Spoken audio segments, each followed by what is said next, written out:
बुझा हुआ मुनि धर्म दीप को संयम घृत से जला दिया। उपसर्गों में संघर्षों में समता धर तप घोर किया। ऐसे अनुपम उपकारों से ऋणी हो गए सभी श्रमण। शांति सागराचार्य देव को मेरा बारंबार नमन, मेरा बारंबार नमन। पंच परमेष्ठी भगवान की, द्वादशांग जिनवानी माता की, चारित्र्य चक्रवर्ती समाधि सम्राट मुनिकुल पितामह धर्म साम्राज्य नायक 20वीं शताब्दी के प्रथम आचार्य भगवान श्री शांति सागर जी मुनि महाराज के, परम पूज्य आचार्य भगवान श्री विद्यासागर जी मुनि महाराज की, दीक्षा गुरु शांत मूर्ति वात्सल्य रत्नाकर गुरुवर आचार्य भगवान श्री सन्मति सागर जी मुनि महाराज के, पूज्य आचार्य श्री वर्धमान सागर जी मुनि महाराज की, पूज्य निर्यापक श्रमण मुनिवर श्री धर्म सागर जी मुनि महाराज की, अहिंसा परमो धर्म की,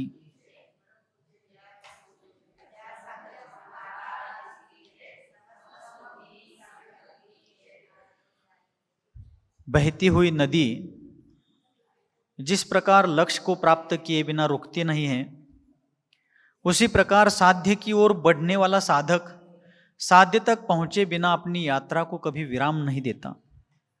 पूज्यपाद आचार्य भगवान महामहिम आचार्य शांति सागर जी महाराज शाश्वत सिद्धभूमि सम्मेद शिखर जी की यात्रा पर निकले थे और विहार करते करते मार्ग में आने वाले नगर में, ग्रामों में सर्वत्र धर्म की अविरल प्रभावना करते हुए नागपुर के अंचल में विदर्भ की राजधानी में पहुंचे हुए थे।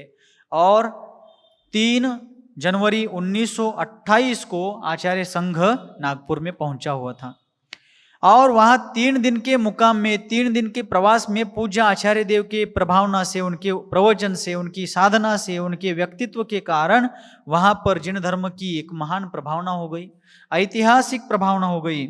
और उसी दरमियान संघ का संपूर्ण रूप से व्यवस्थापन देखने वाले, संघ की वयावृत्ति के अग्रदूत बने हुए और सारे चतुर्विध संघ की सेवा में अपना जीवन का साफल्य मानने वाले श्रीमान सेठ पूनमचंद घासीलाल जवेरी, पूनमचंद घासीलाल जवेरी जी वहाँ पर जब थे, तब उनको उनके परिवार के द्वारा एक तार भेजा गया। कहाँ से?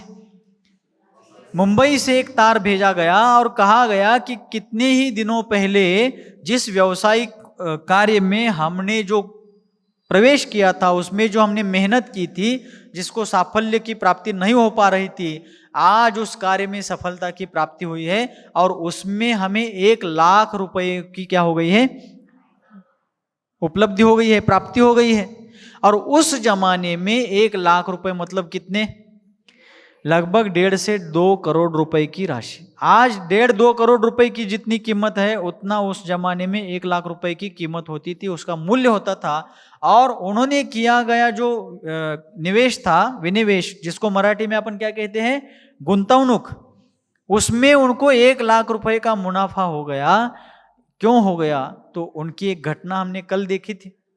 जब चौके के लिए ईंधन नहीं था, तब उन्होंने नए शोरूम पीस ट्रक के पिछवाड़े को तोड़ करके उसकी लकड़ियों को ईंधन के रूप में लेकर के आहारचर्या में विलंब ना करे और समय पर मुनि संघ की आहारचर्या संपन्न करे, ऐसे निर्देश सारे श्रावक श्राविकाओं को दिए थे। तो उनके इस प्रकार की उदार चेता भावना के कारण, उदात्तता के कारण ऐसा हो गया। आज उनको 1 लाख रुपए का लाभ हो गया। दान की महिमा अपरंपार है। आचार्यों ने शास्त्रों में 4 प्रकार के दान बताए। कितने प्रकार के? कौन कौन से 4 प्रकार है? आहार दान, औषधि दान, अभय दान और उपकरण दान। चौथा कौन सा? उपकरण दान। आप लोग कह रहे हैं शास्त्र दान, मैं कह रहा हूं उपकरण दान। लेकिन आप शास्त्र दान कहते हो, मैं उपकरण दान कहता हूं, सही कौन सा? आपका क्या मेरा? आपका, आप मेजॉरिटी में इसलिए आपका सही, हम माइनॉरिटी में इसलिए हमारा गलत। तो आपका भी सही और मेरा भी सही। आपने उपकरण में से सिर्फ एक लिया है, मैंने तीनों लिए हैं। और ये उपकरण शब्द मैं अपने मन से नहीं कह रहा हूं, महान दार्शनिक आचार्य देव भगवान समंत भद्र स्वामी ने रत्नकर्ण श्रावकाचार्य ग्रंथ में दान के प्रकरण में उपकरण शब्द का ही प्रयोग किया।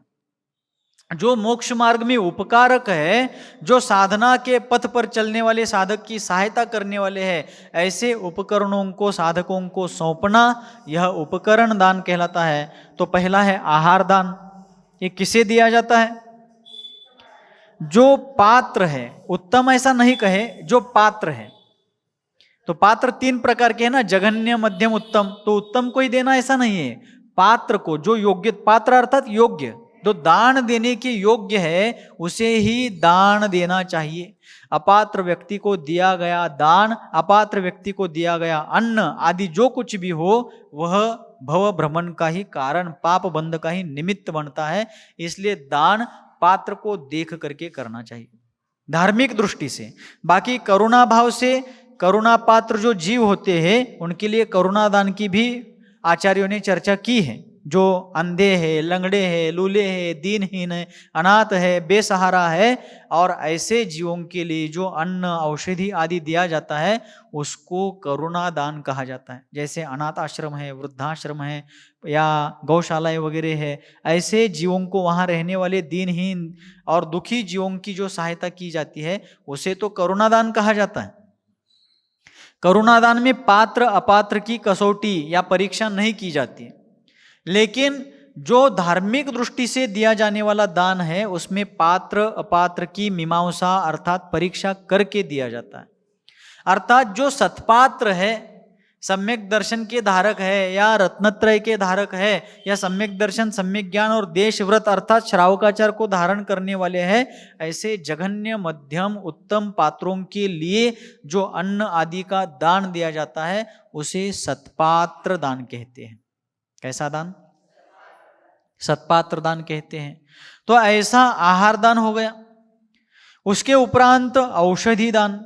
जो सत्पात्र है, मोक्ष मार्ग के पथिक है, ऐसे साधु संतों को पूर्वोपार्जित पाप कर्म के उदय से असाता वेदनी आदि के फल स्वरूप यदि कोई शारीरिक बाधा निर्माण होती है, आदि व्याधि निर्माण होती है, तो उनकी उस रोग बाधा को, शारीरिक रोगों को दूर करने के लिए जो समुचित योग्य शास्त्रोक्त पद्धति से औषधि उपचार आदि किए जाते हैं उसको औषधि दान कहते हैं। कैसा दान? औषधि दान। और तीसरा दान है अभय दान। क्योंकि ये जो साधु वर्ग है ये अनगार कहलाते हैं। अनगार, अनगार का मतलब क्या है? अन अगार, अगार अर्थात घर। अगार का अर्थ क्या है? घर, वस्त्रागार, भांडागार ऐसा कहते हैं। तो वस्त्र का जो अगार है वो वस्त्रागार। वैसे गृहस्थों को रहने के लिए जो घर होता है उसको अगार कहते हैं। तो साधु संतों ने गृहस्थी का त्याग करते हुए 10 प्रकार के बाह्य परिग्रह और 14 प्रकार के अंतरंग परिग्रहों का त्याग किया, इसलिए वे अनगार है। उनको रहने के लिए उनका कोई घर नहीं है, इसलिए निरंतर विहार करने वाले ऐसे साधु संतों को रहने के लिए साधना के योग्य, धर्म पुरुषार्थ के योग्य ऐसा स्थान प्रदान करना, ये कहलाता है अभय दान। कैसा दान? और चौथा दान है उपकरण दान। चौथा दान कौन सा? उपकरण दान। तो उपकरण 3 है। एक संयमोपकरण, ये क्या है? पिच्छिका है, मयूर पिच्छिका। तो इसको संयमोपकरण कहते हैं। प्राणी संयम के लिए, अर्थात एकेंद्रिय से लेकर पंचेंद्रिय तक के जो त्रस स्थावर जीव है, उठते बैठते समय, आते जाते समय, जहां भी जो क्रिया करनी है वहां के उन जीवों को हमारी उस क्रिया से, एक्टिविटी से कोई पीड़ा ना हो, इसलिए इस मयूर पिच्छिका से उस स्थान को परिमार्जित करना और वहां पर उठना बैठना इत्यादि क्रियाओं को करते समय यह संयम के लिए, अर्थात प्राणी संयम के लिए सहायता करने वाला उपकरण है, साधन है, इसलिए इसको संयमोपकरण कहा। कैसा उपकरण है? संयम उपकरण है। उसके उपरांत शौचोपकरण अर्थात कमंडलू। आप लोग शास्त्रदान कह रहे थे तो शास्त्रदान में मात्र शास्त्र आता है, बराबर। तो आप सिर्फ शास्त्र देंगे तो पिच्छिका और कमंडलू कौन देंगे? हमारे पास तो कुछ बैलेंस है नहीं, कोई अकाउंट है नहीं, खाता नहीं है। हाँ, हम एक ही बार खाते हैं, दूसरे हमारे कोई खाते नहीं बैंकों में, बराबर। लेकिन फिर हम यदि आप सिर्फ शास्त्र देंगे तो संयमोपकरण और शौचोपकरण कहाँ से आएगा? वो भी आप लोग ही देंगे। इसलिए उपकरण दान में शास्त्र, पिच्छिका और कमंडलू, ये 3 चीजें आती हैं। ये हो गया संयमोपकरण, कमंडलू हो गया शौचोपकरण, शौच यानी शुद्धि, शुद्धि के लिए हाथ पैर आदि धोने के लिए जो उपकरण अर्थात सहायक है वो शौचोपकरण कमंडलू है। और उसके उपरांत चित्त को एकाग्र करने के लिए सहायभूत जो शास्त्र है वो शास्त्र है ज्ञानोपकरण। उसके द्वारा ही तत्वार्थ का ज्ञान होता है, जिनवानी के द्वारा। क्योंकि आज कोई यहाँ पर प्रत्यक्ष केवली, श्रुत केवली आदि नहीं है। तो आज आचार्यों के, पूर्वाचार्यों के द्वारा प्रणीत जो आगम ग्रंथ है, आर्ष ग्रंथ है, उन ग्रंथों के द्वारा ही अपन लोग तत्वार्थ को समझते हैं। तत्वार्थ अर्थात तत्वार्थ सूत्र ग्रंथ नहीं, तत्वार्थ का मतलब वस्तु और उसका स्वभाव। तत्वार्थ शब्द में 2 शब्द है, तत्व अर्थ, बराबर। अर्थ का अर्थ है वस्तु, अर्थ शब्द का अर्थ क्या है? वस्तु, और तत्व यानी उसका स्वभाव। वस्तु और उसका स्वभाव, इन दोनों का परिचय आर्ष ग्रंथ अर्थात पूर्वाचार्य प्रणीत ग्रंथों के द्वारा ही होता है। इसलिए शास्त्र जो है ज्ञानोपकरण है। अतः संयमोपकरण, शौचोपकरण और ज्ञानोपकरण, इन तीनों को उपकरण दान में लिया गया। इसका उल्लेख आचार्य समंतभद्र स्वामी जी ने रत्नकरंड श्रावकाचार्य में किया है। दान का महात्म्य बहुत बड़ा है, शास्त्रों में इसकी असंख्य घटनाएं अपने को पढ़ने को मिल सकती है। आचार्य वसुनंदी सिद्धांत चक्रवर्ती नाम के एक बहुत बड़े आचार्य हो गए भूतकाल में। उन्होंने वसुनंदी श्रावकाचार्य में एक जगह पर कहा कि यदि, सुन रहे हैं आप लोग, क्या कहा? यदि कोई भाग्यवान पुण्यात्मा जीव सत्पात्रों को दान करने के साथ साथ अपनी शक्ति के अनुसार चना, चना मतलब हरभरा, बराबर, चने के दाने के समान मंदिर और सरसों, सरसों अर्थात मोहरी, मोहरी को सरसों कहते हैं हिंदी में, चने के दाने बराबर मंदिर और सरसों के दाने के बराबर जिन प्रतिमा यदि भक्ति पूर्वक विराजमान करता है तो उतने दान से भी वह तीर्थंकर बनने जैसे पुण्य का अर्जन कर सकता है। यह दान की महिमा है। सेठ पूनमचंद घासीलाल जी को एक झटके में इतना सब 1 लाख रुपए मिला, वो क्या किसी की कृपा से नहीं मिला है?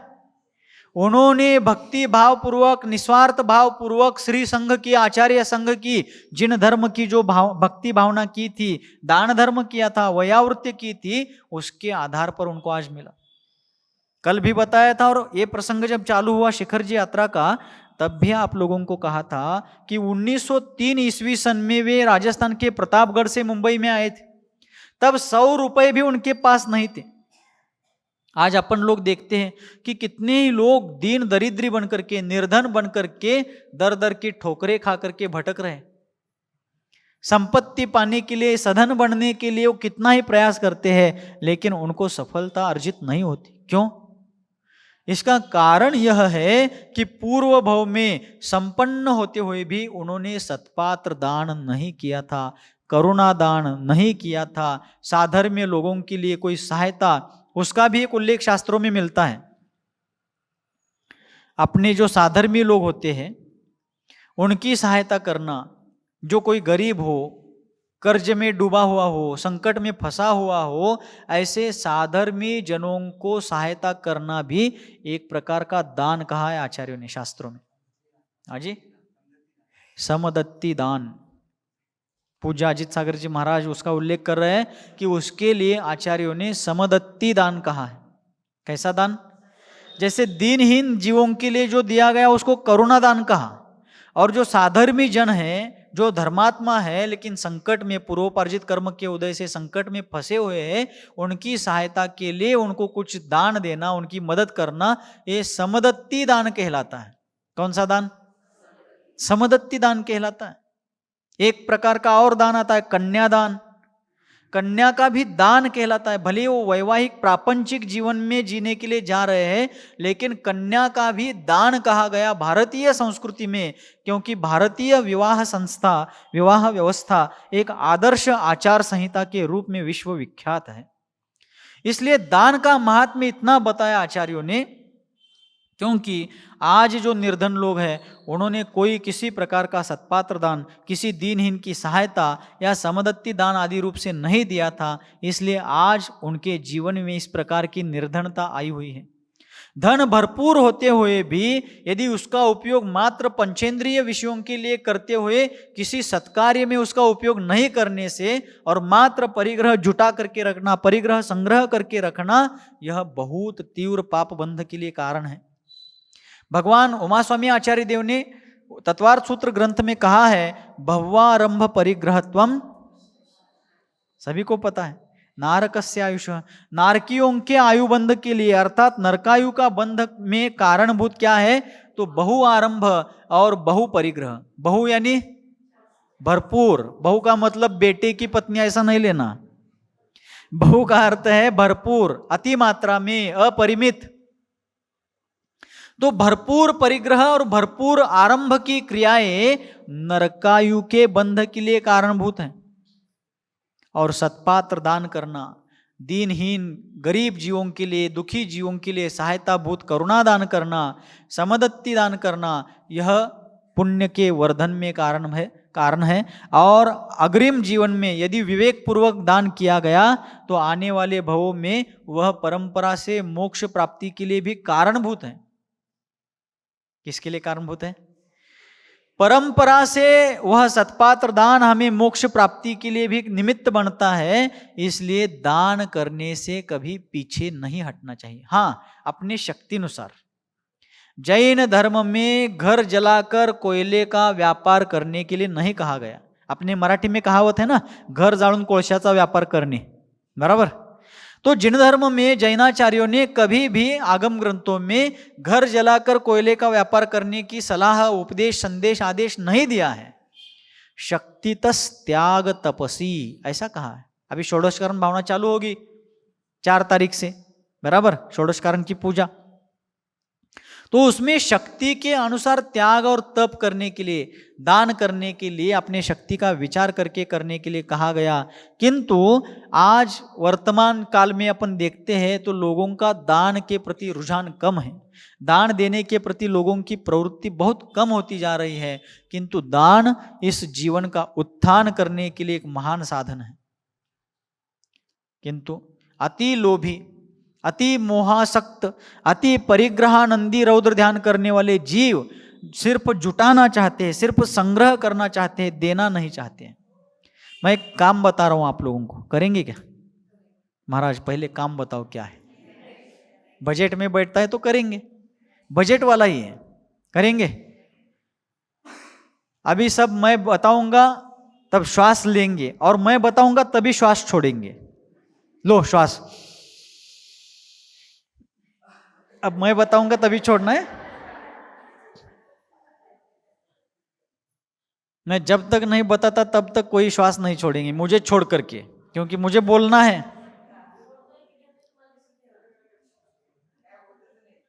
बहुत से लोगों ने छोड़ दिया, कुछ लोग प्रयासरत रहे, लेकिन कितने ही प्रयास करेंगे तो भी क्या 2-5 घंटे तो पकड़ करके नहीं बैठ पाएंगे। 2-5 सेकंड, 10-20 सेकंड, 60-70 सेकंड ज्यादा कैपेसिटी हो तो।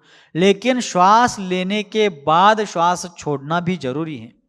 जीवंत रहने के लिए जैसे उच्छ्वास, श्वास उच्छ्वास करना आवश्यक है, तो श्वास ग्रहण करना ये प्राणवायु है। लेकिन प्राणवायु ग्रहण करने के बाद विशिष्ट काल के उपरांत तो उसको छोड़ना भी पड़ता है। उसी प्रकार धन को अर्जन करने के साथ साथ उसका विवेकपूर्ण विसर्जन भी होना चाहिए।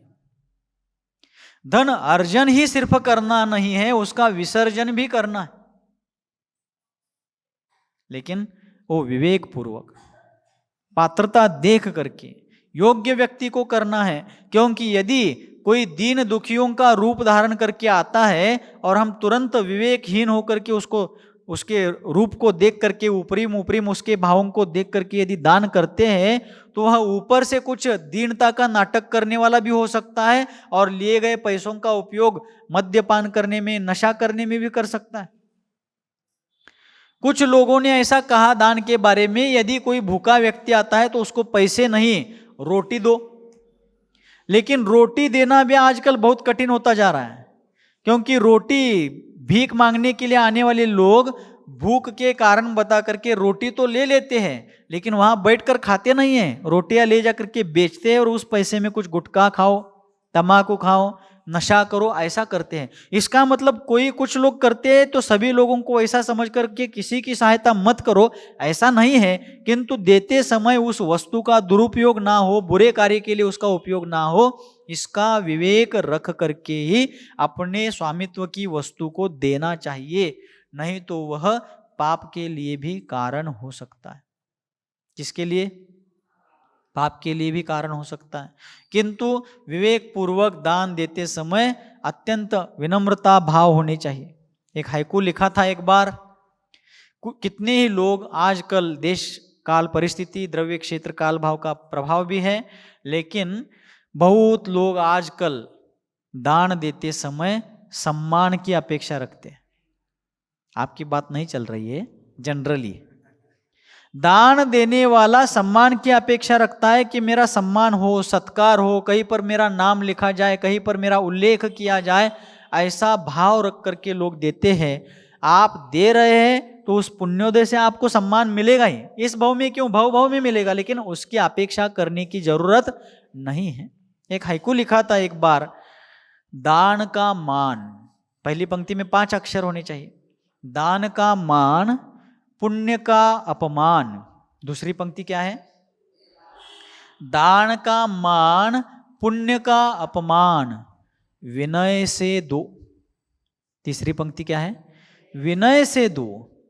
दान का मान अर्थात अहंकार करने के बजाय या दान के बाद प्रतिफल के रूप में हम सम्मान की भावना रखते हैं तो अर्जित किए गए पुण्य का वो एक प्रकार का अपमान है। इसलिए दान का मान अर्थात दान देने का अहंकार करने के बजाय उस दान को विनम्र वृत्ति से देना चाहिए, क्योंकि वह विनय पूर्वक दिया गया दान सातिशय पुण्य के अर्जन में कारण बनता है और अहंकार की पुष्टि के लिए दिया गया दान पुण्य के अनुभाग बंध में बहुत हानि कर देता है। क्योंकि जितने मंद कषाय पूर्वक क्रिया की जाती है उस क्रिया का पुण्य उतना ही तीव्र होता है, और जितने तीव्र कषाय पूर्वक पुण्य मतलब तीव्र कषाय के साथ जो पुण्य क्रिया होती है उसमें पुण्य का अनुभाग बंध कम होता है। यह सैद्धांतिक कारण है उसमें। इसलिए दान करते समय उसके प्रति प्रतिफल के रूप में सम्मान की भावना नहीं होनी चाहिए। और दूसरी बात, आज मैं आहार दान देता हूं तो मुझे भोग भूमि मिले, औषधि दान दूंगा तो मुझे भीम के जैसा शरीर बल मिले, अमुक कार्य करता हूं भगवान की सुगंधित द्रव्य से पूजा करता हूं तो मुझे सुगंधित शरीर की प्राप्ति होवे, ऐसा कोई भी उसमें अपेक्षा का भाव ना रख करके दान करना चाहिए। ऐसे ही एक व्यक्ति बहुत कंजूस था। दुनिया का सबसे बेस्वाद जूस यदि कोई है तो कंजूस है। नहीं समझ में आया? कंजूस में भी जूस शब्द है ना। तो कंजूस व्यक्ति था, लेकिन उनकी पत्नी बहुत धर्मात्मा थी।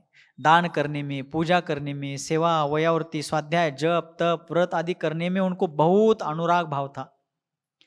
और फिर उन्होंने बार बार अपने पति को समझाया कि आप कुछ दान किया करो, मंदिर के दान पात्र में कुछ डाल दिया करो, साधु संतों को कुछ आहार दान, औषधि दान आदि किया करो, और भी कहीं मंदिरों का जीर्णोद्धार, मंदिर निर्माण आदि का कार्य चल रहा हो, दीनहीन लोग हो, जहां जहां जैसी जैसी आवश्यकता हो थोड़ा तो दान किया करो।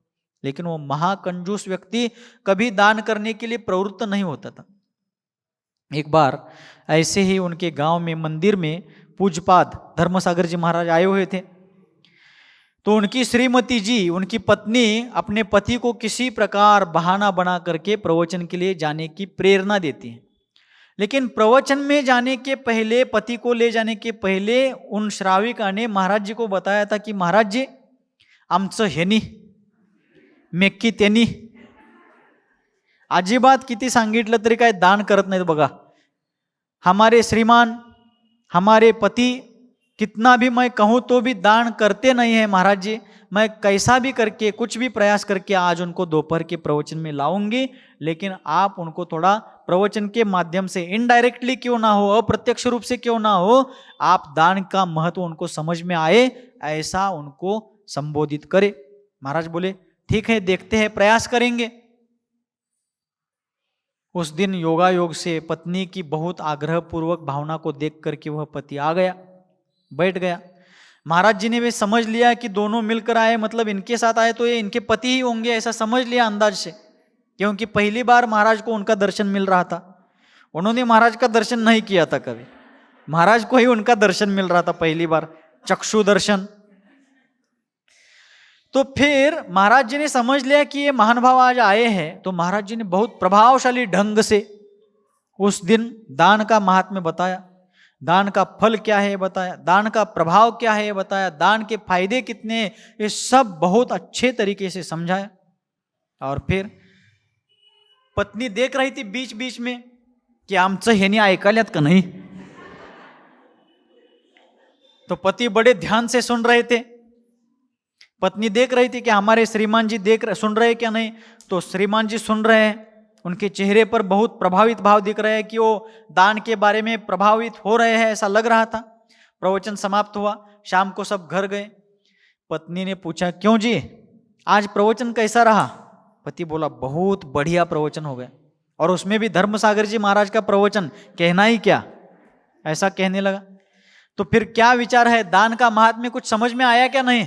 बोला मैंने आज तक कभी प्रवचन सुना तो था नहीं, लेकिन आज के जैसा प्रवचन कभी सुनने को भी नहीं मिलेगा, ऐसा प्रवचन रहा. मुझे दान के बारे में बहुत आदर निर्माण हो गया. पत्नी को विश्वास निर्माण हो गया. पत्नी सोचने लगी अब शायद ये आगे से दान करने लगेंगे. तो पत्नी ने पति को पूछा फिर क्या विचार है दान के बारे में. बोला कुछ नहीं, कल से मुझे दान के बारे में इतना भाव निर्माण हुआ है, मैंने एक विचार किया है, कल सुबह से ही नहाने धोने के बाद मैं गांव के गली गली में घर घर जाकर के दान मांगूंगा और लोगों को दान करने का अवसर दूंगा.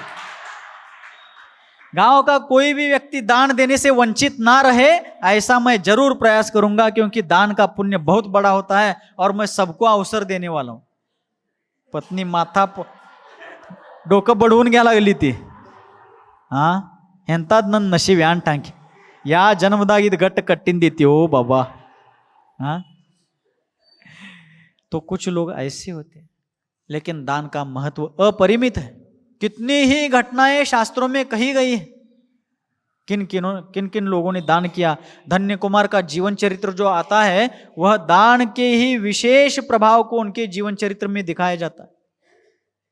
इसलिए दान के महत्व को समझे. सेठ पूनमचंद घासीलाल जवेरी जी ने अपने जीवन में बहुत ज़्यादा संपत्ति अपने पिता से प्राप्त तो नहीं की थी, वो सारा घटनाक्रम संक्षेप में अपन ने देख लिया है, लेकिन अत्यंत निस्वार्थ भक्ति भाव से उन्होंने जो दान किया है, सेवा वयावृत्ति की है, उसका प्रतिफल यह हुआ कि 1 लाख रुपयों की राशि उनको, जो कल्पना भी उनके नहीं थी, ये प्राप्त हो गया, ऐसी उनको आशा भी नहीं थी, लेकिन अकस्मात अकल्पित रूप से उनको प्राप्त हो गई.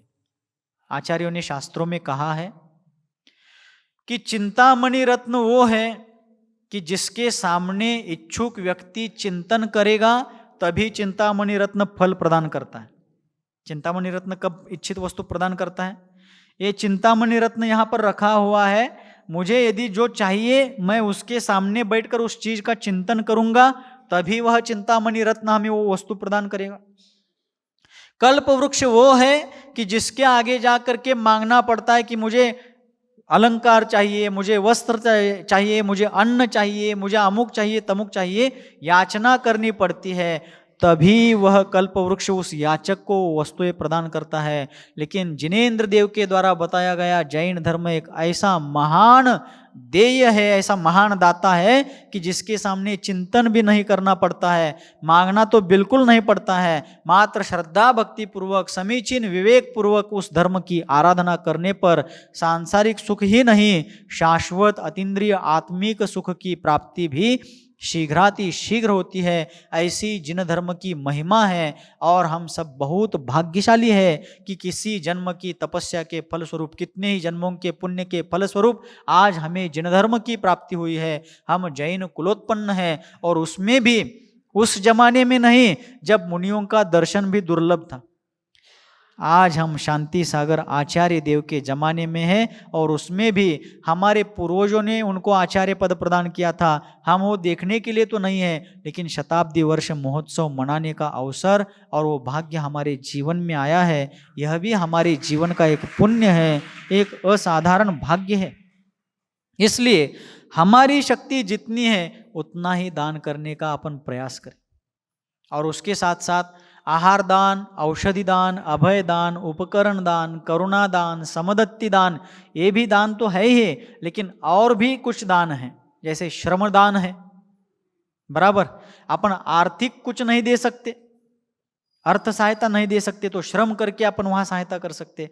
समय दान है, किसी के पास जाकर के किसी कार्य में अपना समय देना, अपने जीवन का काल उस कार्य के लिए अर्पित करना, यह समय दान है। और मराठी के विचारकों ने, मराठी साहित्यकारों ने एक बहुत सुंदर एक बात, एक कहावत, मराठी में उस कहावत को म्हण कहते, म्हण, म्हणी, वाक्प्रचाराच्या म्हणी है ना, म्हणी नव्हे म्हणी।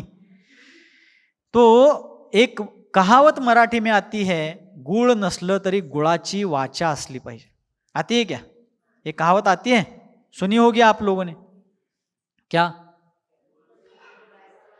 हम यदि इतने गरीब है कि किसी आए हुए मेहमान को या दीन दुखी व्यक्ति को उठा करके थोड़ा बहुत गुड़, थोड़ा बहुत मीठा गुड़ उनको देने की भी हमारी हैसियत नहीं है, हमारी शक्ति नहीं है, रहने दो, कोई बात नहीं, लेकिन गुड़ जैसी मीठी वाणी से हम उनका दुख तो दूर कर ही सकते हैं। इसलिए वाचा यानी वाणी, गुळ नसलं तरी गुळाची वाचा असली पाहिजे। इसका महात्म्य अपूर्व है, बहुत बड़ा महत्व है इस चीज का। इसलिए दान का महात्म्य समझें। तो जब सेठ पूनमचंद घासीलाल जी को घर से, परिवार से तार मिल गया, एक समाचार मिल गया कि हमें 1 लाख रुपए का मुनाफा हो गया है, फायदा हो गया है, सेठ जी को आनंद हो गया।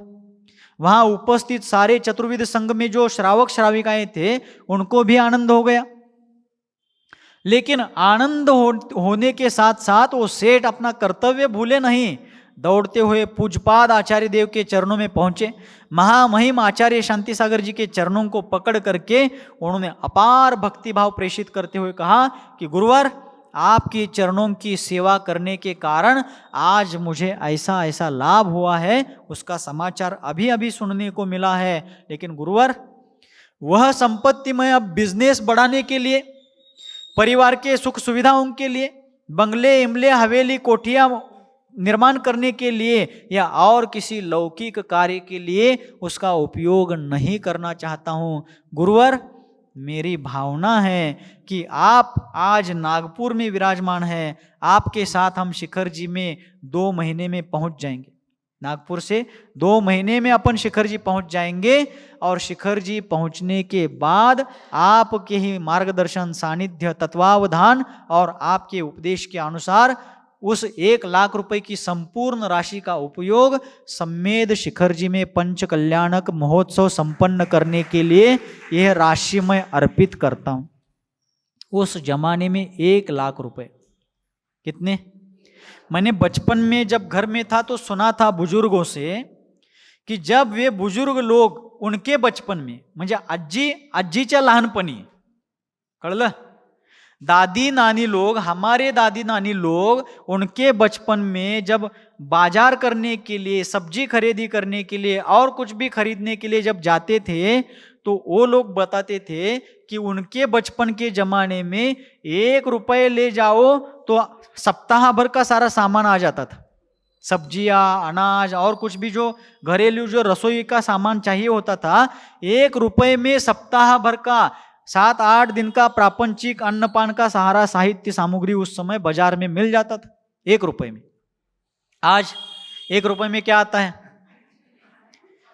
यदि भिखारी को भी कोई भीख मांगने पर 1 रुपये देता है तो भिखारी मुख पर फेंक देता है 1 रुपये, वो भी 1 रुपये लेता नहीं अब। आज उस जमाने में 1 रुपए में जो सप्ताह भर का सामान आता था बाजार में, आज 100-200 रुपए में भी आता है क्या? 1000-1500 तो कम से कम पड़ते हैं सप्ताह भर की सब्जियां, मसाले, अमुक तमुक लाने के लिए, क्या नहीं? अब मैंने कब लाया नहीं ज्यादा, अब आप लोग ही जानते होंगे। तो उस समय उन्होंने 1928 के जनवरी महीने के पहले सप्ताह में ये घोषणा कर दी कि मिला हुआ 1 लाख रुपयों का जो मुनाफा है, फायदा है, नफा है, वह आपके ही तत्वावधान में वहां पहुंचने पर सम्मेद शिखर जी में पंच कल्याणक प्राण प्रतिष्ठा महामहोत्सव संपन्न कराने की मेरी भावना है। आप कृपा करें, आप आशीर्वाद प्रदान करें, आप आदेश दीजिए। तब आचार्य महाराज भी बड़े गदगद हो गए, क्योंकि सम्मेद शिखर जी का दर्शन और सिद्ध भूमि में ही पंच कल्याणक का अवसर प्राप्त हो रहा है। जिस पंच कल्याणक के द्वारा तीर्थंकर देव ने अपने आत्म कल्याण के साथ साथ विश्व के प्राणी मात्र के कल्याण का मार्ग प्रशस्त किया, उनके 5 कल्याणक उस शाश्वत कल्याण भूमि में अपन संपन्न करने जा रहे हैं। ये सोच करके आचार्य शांति सागर जी महाराज ने बड़े गदगद भाव से आशीर्वाद, आज्ञा और मार्गदर्शन प्रदान किया, और फिर वहां से पंच कल्याणक की तैयारी प्रारंभ हो गई। और आगे क्या होता है इस चर्चा को अग्रिम सत्र में देखते हैं। बोलिए गुरुवर आचार्य भगवान श्री शांति सागर जी मुनि महाराज की, गुरुवर आचार्य भगवान श्री सन्मति सागर जी मुनि महाराज की। बोधि समाधि परिणाम शुद्धि स्वात्मोपलब्धि शिव सौख्य सिद्धि चिंतामणिं चिंतित वस्तु दाने त्वां वंदमानस्य ममास्तु देवी। नवजाप्य।